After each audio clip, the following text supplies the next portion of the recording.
नमस- नमस्कार दोस्तों। तो आज हम लोग जो हमारा पुराना वाला टॉपिक चल रहा था सिंधु घाटी सभ्यता के प्रमुख स्थल, उसमें दो स्थल बच गए थे। एक का नाम है बनावली और दूसरे का नाम है धौलावीरा। एक का नाम है बनावली और दूसरा है धौलावीरा। तो इन दोनों स्थानों को करने के बाद, स्थलों को करने के बाद हमारा ये टॉपिक कंप्लीट होगा। धौलावीरा। तो बारी बारी से हम लोग देख लेते हैं इनकी विशेषताओं के बारे में। ठीक है, तो सबसे पहला हेडिंग डाल लीजिए, बनावली। देखिए, बनावली में क्या क्या जानना है। सबसे पहले ये जानना है कि ये उत्खननकर्ता कौन है इसके। उत्खननकर्ता, तो उत्खननकर्ता जो है इसके, वो है RS बिष्ट। ठीक है। और ये कहाँ पड़ता है, तो स्थान क्या है, तो स्थान लिख लीजिएगा। ये हरियाणा जिला में, हरियाणा राज्य में पड़ता है। हरियाणा, हरियाणा का एक फतेहाबाद जिला है।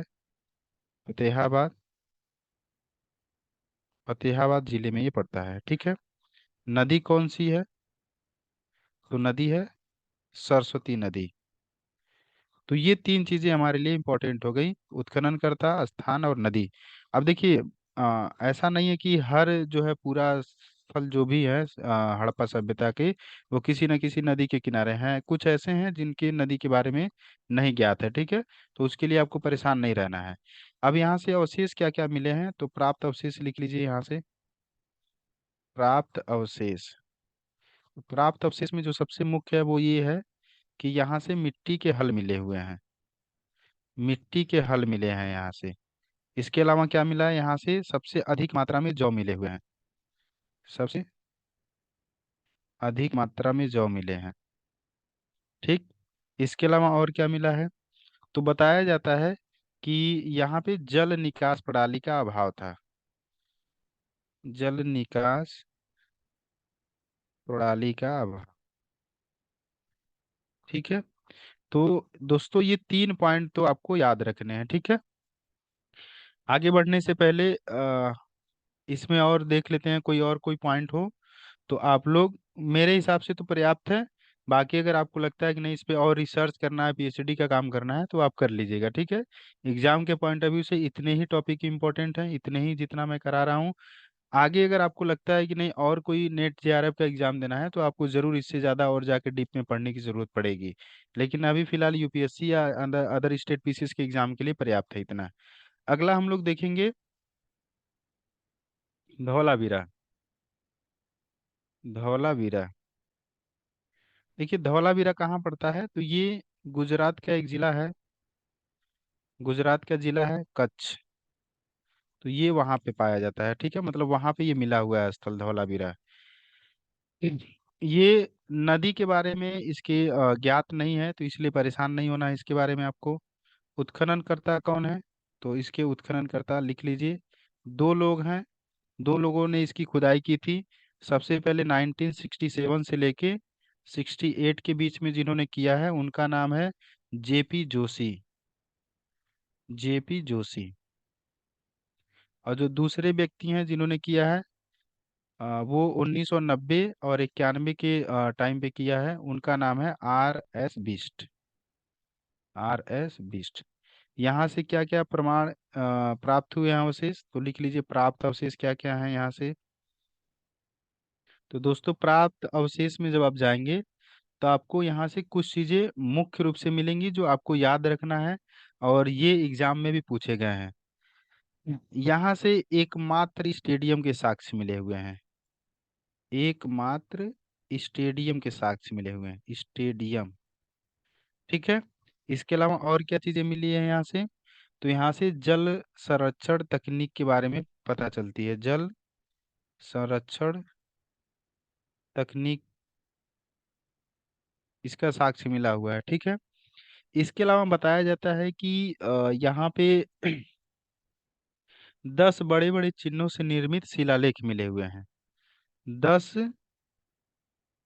बड़े चिन्हों से निर्मित क्या मिले हैं, शिलालेख। शिलालेख क्या होता है, पत्थर। शिलालेख मिले हुए हैं। इसके अलावा बताया जाता है कि इसकी जो नगर होते थे ना, उस नगर को तीन भागों में जो है बांटा गया था, नगर को तीन भागों में बांटा गया था। इसके भी प्रमाण मिले हुए हैं। तो पहला जो प्रथम भाग था वो क्या था? पूरे को जो बांटा गया था, प्रथम भाग, द्वितीय भाग, ठीक है, और तृतीय, तीनों को अलग अलग बांट दिया गया था। तृतीय, तो जो प्रथम था उसको दुर्गा भाग कहते थे, दुर्गा भाग, ठीक है। जो दूसरा था उसे मध्यम नगर कहा जाता था, मध्यम नगर। और जो तीसरा था उसे निचला नगर कहा जाता था, निचला नगर। तो दोस्तों ये मैंने आपको धौलावीरा और बनावली के बारे में ये कंप्लीट करा दिया। तो मुख्य रूप से आपके जो हड़प्पा सभ्यता के प्रमुख स्थल थे वो वाला टॉपिक आपका कंप्लीट हो गया है। एक दो और बचे हैं, जैसे मैं नाम लिख देता हूँ, आप उनके बारे में देख लीजिएगा या थोड़ा सा बता ही देता हूँ। एक तो रोपड़ हो गया हमारा। रोपड़ जो है इसके बारे में कहा जाता है कि ये जिस नदी के किनारे है उसका नाम है सतलज, यानी ये सतलज नदी के किनारे है। उत्खननकर्ता जो हैं इसके, उनका नाम है यज्ञदत्त शर्मा, यज्ञदत्त शर्मा। इसके अलावा स्थान कौन सा है? तो स्थान भी लिख लीजिए, रोपड़ जो पड़ता है ये पंजाब में पड़ता है, और वहाँ का एक जिला है ये रोपड़, ठीक है, जिला है। तो ये तीन चीजें याद रखिए, इससे ज्यादा जानने की जरूरत नहीं है। इसके अलावा और क्या है? रोपड़ के अलावा एक रंगपुर मिलेगा आपको, रंगपुर। रंगपुर कहाँ मिलता है? तो किस नदी के किनारे है? तो याद लिख लीजिएगा, ये भादर नदी के किनारे है, ठीक है। इसके अलावा उस उत्खननकर्ता कौन है इसके? तो उत्खननकर्ता जो है उनका नाम है SR राव, SR राव। स्थान कौन सा है इनका जहाँ पे ये मिला हुआ है? तो याद रखिएगा, ये गुजरात का एक जिला है, गुजरात का, और वो जिला है अहमदाबाद, अहमदाबाद, ठीक है, यहाँ पे मिला हुआ है। तो दोस्तों रंगपुर हो गया, रोपड़ हो गया, इसके अलावा एक और है, लिख लीजिए कोट दीजी, कोट दीजी। कोट दीजी के बारे में कहा जाता है कि ये जिस नदी के किनारे है, तो नदी का नाम लिख लीजिए, ये सिंधु नदी के किनारे है, ठीक है। और इसके अलावा जो उत्खनन करता है इसके, उत्खनन करता, उनका नाम है फजल अहमद खां, फजल अहमद खां, ठीक। इसके अलावा स्थान इसका लिख लीजिए कि ये स्थान कहाँ पड़ता है, तो ये पाकिस्तान में पड़ता है। पाकिस्तान का एक प्रांत है उसका नाम है सिंध, यानी ये सिंध प्रांत में पड़ता है, ठीक। तो मैंने वो काफी सारी चीजें आपको करवा दिया है। अब मुझे नहीं लगता है कि प्रमुख स्थलों में आपको कुछ अलग से देखने की जरूरत पड़ेगी, ठीक है। अब हम लोग अगला टॉपिक पढ़ेंगे, वो है हड़प्पाई लिपि, हड़प्पाई लिपि। देखिए जो ये हड़प्पाई लिपि है ना, इसे और भी अन्य नामों से जाना जाता है, तो मैं यहीं पे लिख दे रहा हूँ।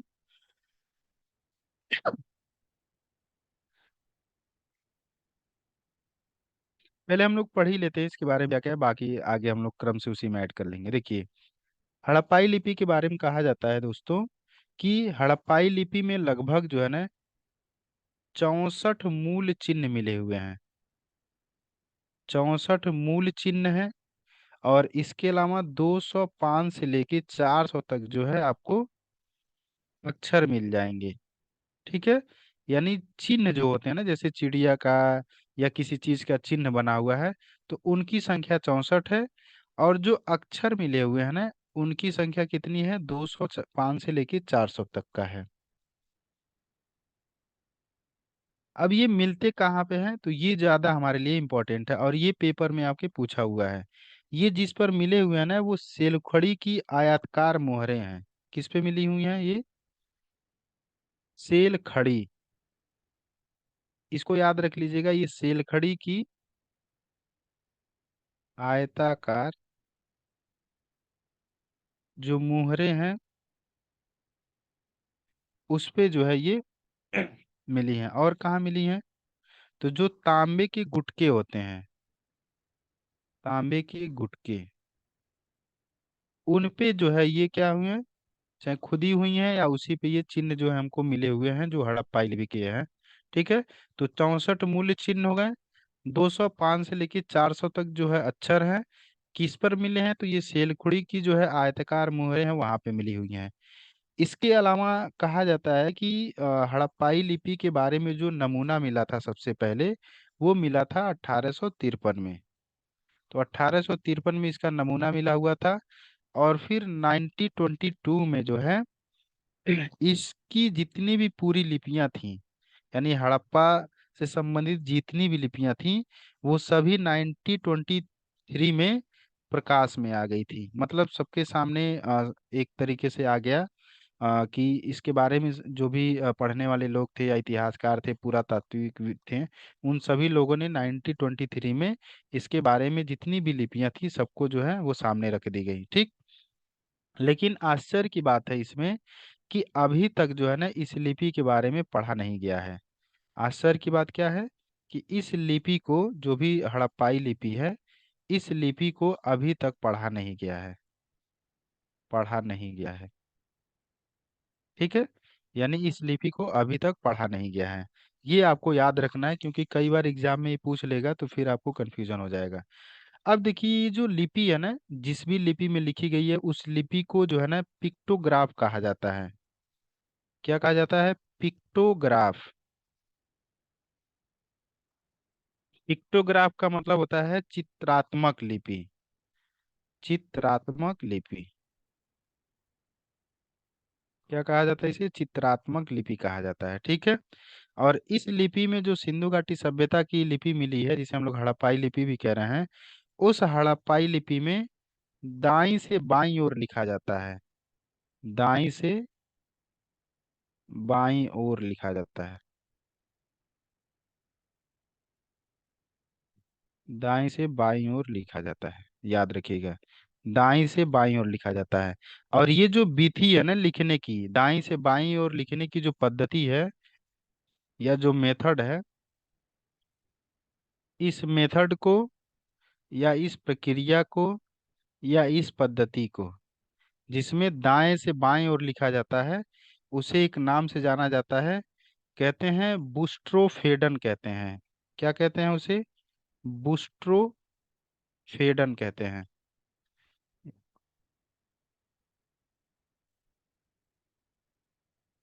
बुस्ट्रोफेडन कहते हैं। ठीक। अब इसमें जो सबसे ज्यादा चित्र मिले हुए हैं वो किसके मिले हुए हैं? तो दो चीजों के सबसे ज्यादा चित्र मिले हुए हैं। तो हम लिख रहे हैं सबसे अधिक जो चित्र मिले हैं, सबसे अधिक चित्र मिले हैं किस चीज के? दो चीज के मिले हैं। एक तो यू आकार के मिले हैं, और दूसरा जो है ना मछली के मिले हुए हैं।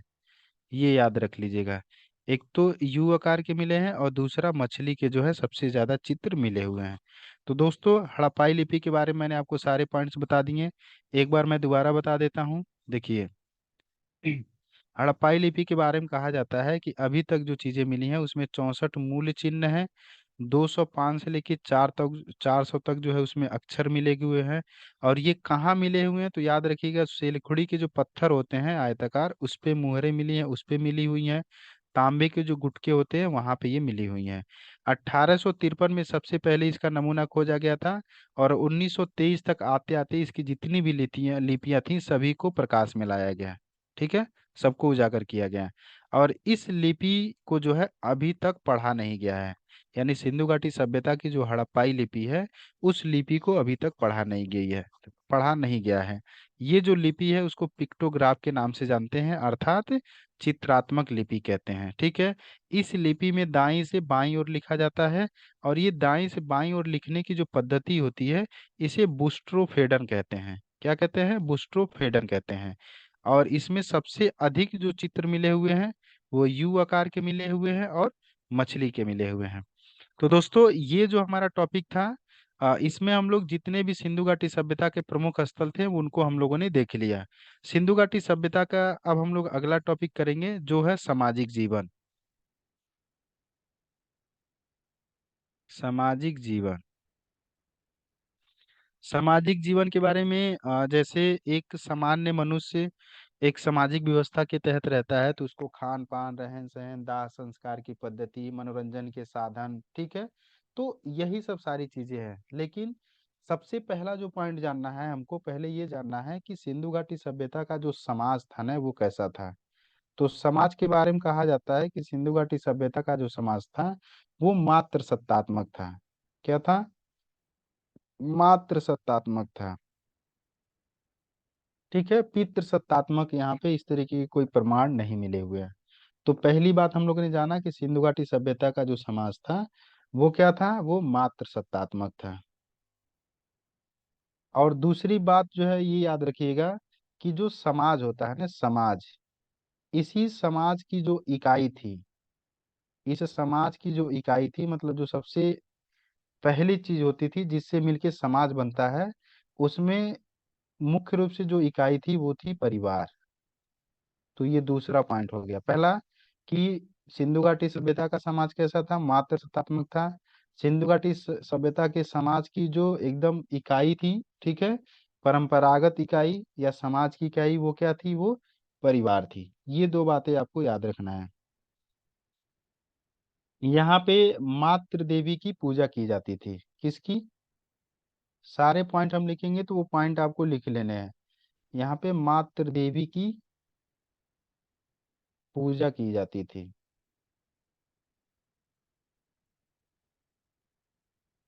ठीक है, तो ये हम लोगों ने तीन चीजें जान ली है। अब इसके बारे में हम लोग एक एक चीजें बारी बारी से लिखेंगे कि सिंधु घाटी सभ्यता के जो सामाजिक जीवन है उसमें क्या क्या बातें हैं, तो वो हमको एक एक पॉइंट करके लिखेंगे। सबसे पहला हम लोग देखेंगे कि जो हड़प्पाई लोग थे ना, वो साज और सज्जा पर विशेष ध्यान देते थे। तो पहला पॉइंट क्या हो गया, ये साज यानी सजने और सजने धजने पे, मतलब जिस तरीके से एक महिलाएं सजती हैं, पुरुष सजते हैं। तो ये पहला प्रमाण ये मिला है कि सिंधु घाटी सभ्यता में जो लोग होते थे या वहाँ के जो वासी थे, वो साज और सज्जा, इन दोनों पे जो है विशेष ध्यान देते थे। ठीक है, इसमें स्त्री और पुरुष दोनों की बात हो जा रही है ना, स्त्री और पुरुष दोनों की बात हो रही है। दूसरी बात क्या है कि सिंधु घाटी सभ्यता के जो पुरुष और महिलाएं थीं, वो दोनों आभूषण धारण करते थे। आभूषण धारण करते थे कौन? तो स्त्री और पुरुष दोनों। तो ये दो बातें हो गई हमारे सामने कि सिंधु घाटी सभ्यता के लोग साज और सज्जा पे ध्यान देते थे, और ये स्त्री और पुरुष दोनों करते थे। ठीक है, आभूषण भी धारण करते थे, स्त्री और पुरुष दोनों आभूषण धारण करते थे। इसी से संबंधित एक साक्ष्य मिला हुआ है जिसे प्रसाधन मंजूषा कहते हैं। प्रसाधन मंजूषा। ठीक है, इस प्रसाधन मंजूषा के ही आधार पे हमको ये दोनों बातें मिली हुई हैं। ठीक, इसके अलावा और क्या मिली है साक्ष्य के रूप में, तो अगला हम लोग लिखेंगे यहाँ पे।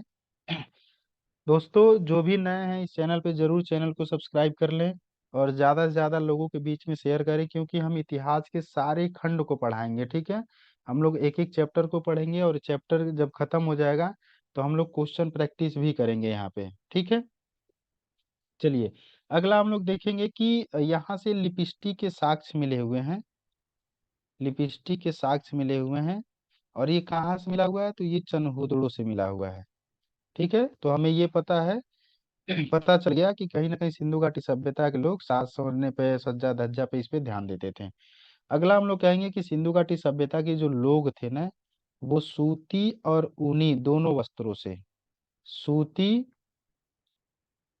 और ऊनी, इन दोनों वस्त्रों से क्या थे, परिचित थे। अब आपके एग्जाम में क्या होगा, परिचित थे। अब आपके एग्जाम में पूछेगा कि क्या सिंधु घाटी सभ्यता के लोग कपास से परिचित थे, तो आपको कहना है एस, ये कपास से परिचित है। क्यों? क्योंकि सूती जो कपड़े बनेंगे वो कपास से ही बनते थे।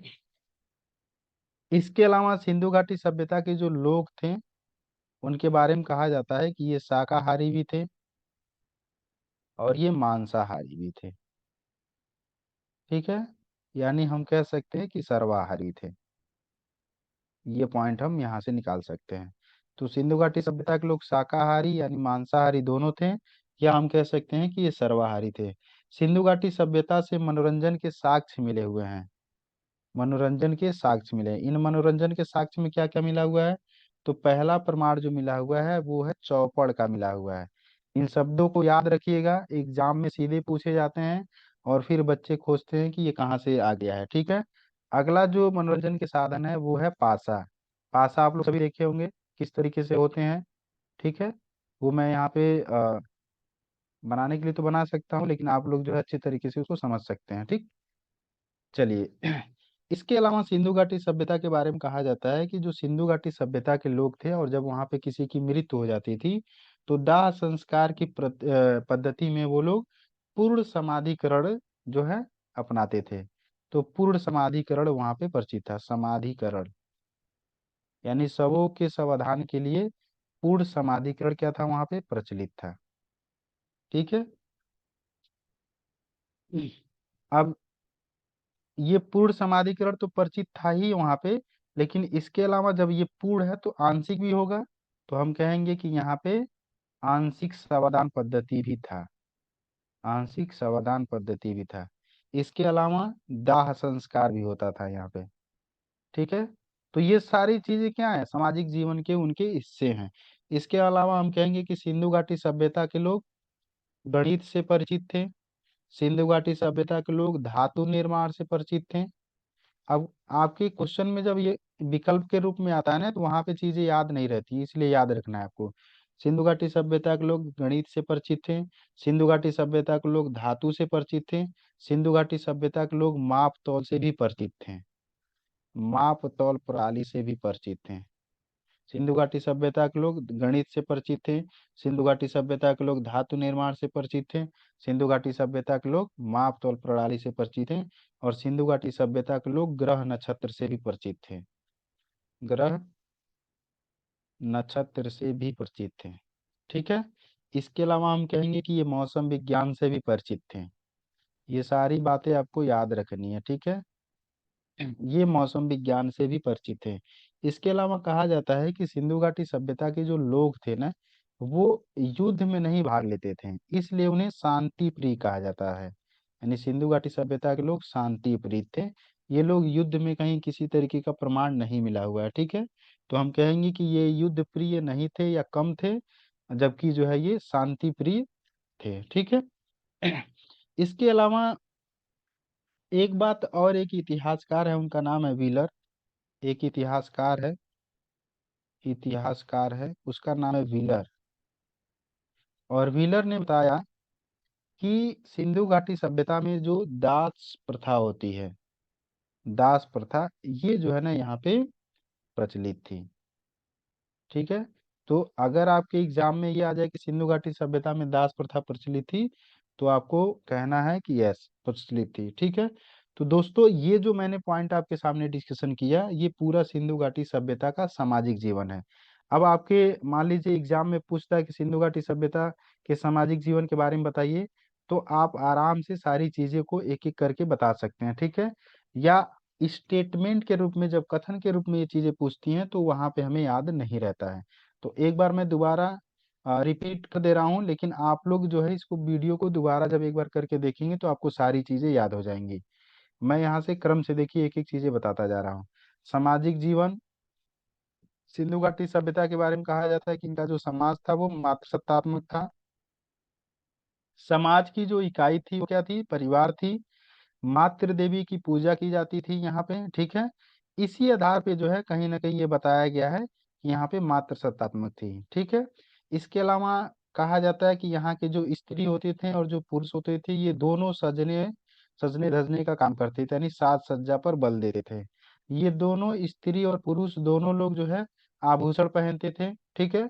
और यहाँ से एक प्रसाधन मंजूषा मिला हुआ है जो कहीं ना कहीं ये बताता है, और लिपस्टिक के भी साक्ष्य मिले हुए हैं, तो जो इस बात को प्रमाणित करता है।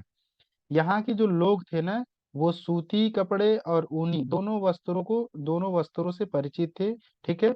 यानी हम कहेंगे कि सिंधु घाटी सभ्यता के लोग कपास से परिचित थे। सिंधु घाटी सभ्यता के लोग शाकाहारी थे और मांसाहारी थे, दोनों प्रकार के थे, इसलिए हम कह सकते हैं कि ये सर्वाहारी भी थे। मनोरंजन के रूप में वो चौपड़ और पासा का उपयोग करते थे। और यहाँ पे कहा जाता है कि जब सिंधु घाटी सभ्यता में कोई की मृत्यु हो जाती थी, तो उसको दफनाने के लिए या दाह संस्कार के लिए पूर्ण समाधान समाधिकरण प्रचलित था। आंशिक शवदान भी प्रचलित था और दाह संस्कार भी, तीनों तरीके की चीजें होती थी। सिंधु घाटी सभ्यता के लोग गणित, धातु निर्माण, माप तौल प्रणाली, इसके अलावा ग्रह नक्षत्र, मौसम विज्ञान आदि इन सभी से क्या थे, परिचित थे। सिंधु घाटी सभ्यता के लोग युद्ध कम करते थे, इसलिए उन्हें युद्ध प्रिय न कह के उन्हें शांति प्रिय कहा जाता है। एक इतिहासकार है व्हीलर, जिन्होंने ये बात बताया है कि यहाँ पे दास प्रथा भी प्रचलित थी। दोस्तों, ये हमारा जो टॉपिक है ना, ये सिंधु घाटी सभ्यता का थोड़ा सा शुरुआती चैप्टर है, तो एक एक चीज को हम डिटेल्स में कवर कर रहे हैं। हम नहीं चाहते हैं कि कोई पॉइंट आपको छोड़े, इसलिए इस वीडियो को हम यहीं पे रोकेंगे, क्योंकि ये थोड़ा लंबा होता जा रहा है, ठीक है। और मेरा पूरा कोशिश है कि वीडियो बहुत लंबा ना हो, ताकि आपको देखने में भी दिक्कत ना हो। आप लोग इसे जरूर बार बार रिपीट करके देखा करिए, ताकि आपको ये सारी चीजें याद हो जाए। अगला जो हम लोग टॉपिक करेंगे वो है राजनीतिक जीवन। राजनीतिक जीवन, तो ये हम लोग नेक्स्ट वीडियो के साथ करेंगे। तब तक के लिए नमस्कार। जो भी वीडियो को देख रहा है, कमेंट करके जरूर बताएं कि वीडियो कैसा लगा आपको, ठीक है। और अगर आपको कुछ एक्स्ट्रा आपके पास जानकारी है तो वो भी जरूर साझा करिए उसमें, ताकि हमें लगे कि हाँ, अगर कहीं कुछ पॉइंट ऐड करने लायक है तो इसमें मैं ऐड करूंगा। तो ठीक है दोस्तों, आज के लिए बस इतना ही। मिलते हैं हम लोग अगले वीडियो के साथ, तब तक के लिए नमस्कार।